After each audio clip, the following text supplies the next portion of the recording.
What's shaking, everyone? So this video is going to be about my experience with perianal abscesses and my fistula experience. So the first time I experienced anything in this regards, I was 17 years old. And I remember noticing a bump, and the bump was sort of between my leg and between my butthole.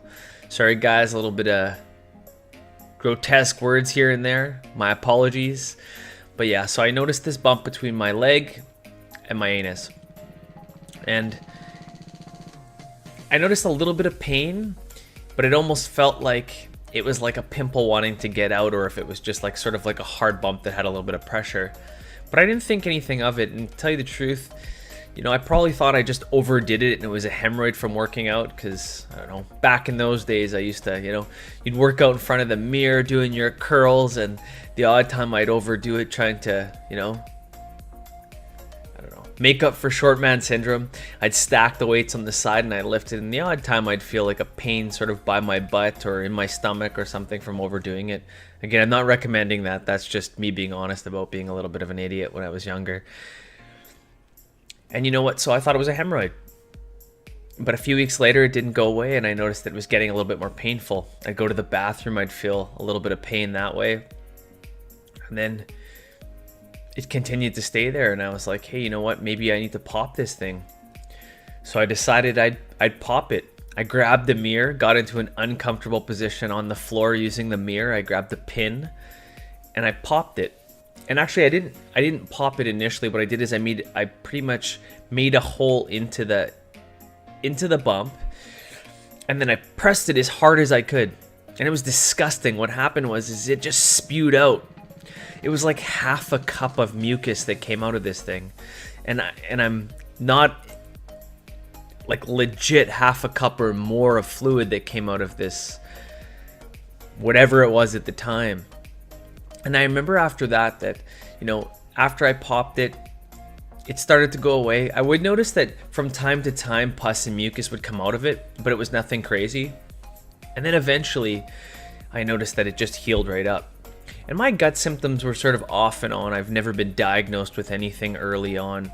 So pretty much I noticed one of my first actual symptoms with the gut disease was when I was 17 years old. And plus I always had a bad stomach if I consumed milk, or I would get pain in the lower right side of my stomach depending on what I ate. But yeah, so after that, after it healed up, I never noticed, there was no issues for 5 years. Until I was diagnosed with my Crohn's disease, I was advised that it was a fistula that healed up. So after having my first colonoscopy, a few days later, I had my first bad flare. It was brutal. And that flare state lasted for a long time. And I remember that it opened back up. And again, it started to leak pus and mucus and you name it, and the odd bit of fecal matter. It was completely disgusting. By far, it's probably one of the most embarrassing IBD symptoms, is because, especially if you're involved romantically with anybody, because you have this, pretty much, you have this second butthole that's getting rid of fluids and fecal matter, you name it. It's disgusting, you know, and it's definitely embarrassing. So if you're experiencing this right now, believe me, I know what you're going through. So when it comes to like the perineal abscess and the fistula, the differences between these things, so an abscess, it's like a pocket of pus underneath the skin. When a fistula can also be a pocket of pus underneath the skin, but it's attached to a channel. So it's pretty much a channel that goes from your anus to your bowel that is meant to transport mucus and inflammation out of your body.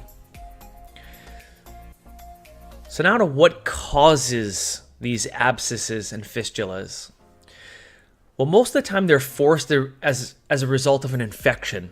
And think about it like when you're playing a sport, you're working on the deck, and all of a sudden you look down at your hand and you notice that you feel a sore spot, and you see that you have a sliver in your finger. Most people you try to get the sliver out. Use your teeth, you man it like that, or you go in the house and you get some tweezers and you pull it out. You pull the sliver out, or if it's burrowed in the skin, you might use a pin to pop it out. But then after you pull it out, you might squeeze your finger and you notice that pus or mucus comes out. That's the same way that it works with like a fistula or one of these abscesses. Your body sends mucus, and it's sending mucus through inflammation, or the other way around, to try to retrieve the toxin and get it out of your body. And in my opinion, it's actually pretty miraculous. You got so much issues with mucus from infection in your body that your body burrows through its own tissue in order to get rid of these toxins. You know, I think it's amazing. Disgusting, yes, but amazing, definitely.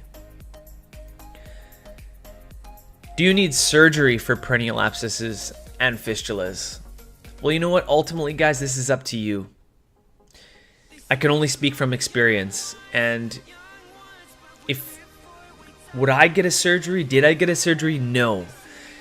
Would I have popped it by myself? You know, now knowing what I know now, I might get some professional help to get it drained the first time, because that might make it a little bit easier. But I think ultimately the most important part is realizing that the underlying condition is the infection. So for anybody that suffers from Crohn's colitis, IBS, autoimmune disease in general, an infection is at the heart of our disease. And usually that infection does involve a candida infection, parasites, gut dysbiosis, call it what you want to call it, but it's still infection at the core of us being sick. So unless you can tame that infection, or you can get rid of it, there's no point of sewing it up, because your body went to this extent to get rid of that stuff by burrowing a hole inside the tissue. So you definitely don't want to get rid of that when it's using it as a tool. So what I did in my experience was I calmed the infection. So I used natural anti-infungals. I used like oil of oregano. I use grapefruit seed extract oil. I use them both orally and topically. I use colloidal silver. I used a few other things that I do mention in my guide if you ever download it. And I also made sure I took lots of good probiotics, or using like an SCD legal yogurt, or just good fermented products without garbage sugars in them. As I balanced my body, as I got rid of the infection, something awesome started to happen. I noticed that there was no more pus coming out of my fistula. And then it went from being a little bit to almost virtually nothing. And as it had no reason to exist, it healed. Because your body's smart like that. It knows that it's using it for a function or for a reason. When there's no longer a reason for it to exist, it doesn't need to exist. So it healed, and for the past 9+ years, I've had no issues with a fistula or an abscess to any extent. So, you know, really it comes down to addressing that infection process, because that's the underlying issue. So if you can heal the infection, you'll get rid of the abscess or the fistula. But again, guys, you need to do what you feel is right. If you do have a lot of pressure in the fistula or in the abscess, go and get some help. Go get somebody to drain it, and then you can take care of the infection on your own terms, however you choose to do that. And you know what? I think for anybody that's dealing with this, I know this can be super scary. Come on, man. Feeling a fistula, it's like a second anus in your body. Come on, it's scary, it's disgusting, you name it. So going through this process, just realize there's a lot of other people that have healed them naturally. And when you heal your body, it will cease to exist. But realize it takes time. It's not something that happens overnight. It does take a little bit of time to heal, so be patient. And you know what? Trust in the process, guys. You do have the ability to heal your own body. Your body's smart. It wouldn't have burrowed the hole or got rid of the mucus if it didn't have a reason. So use this, guys. Thanks a lot for your support. I always appreciate it.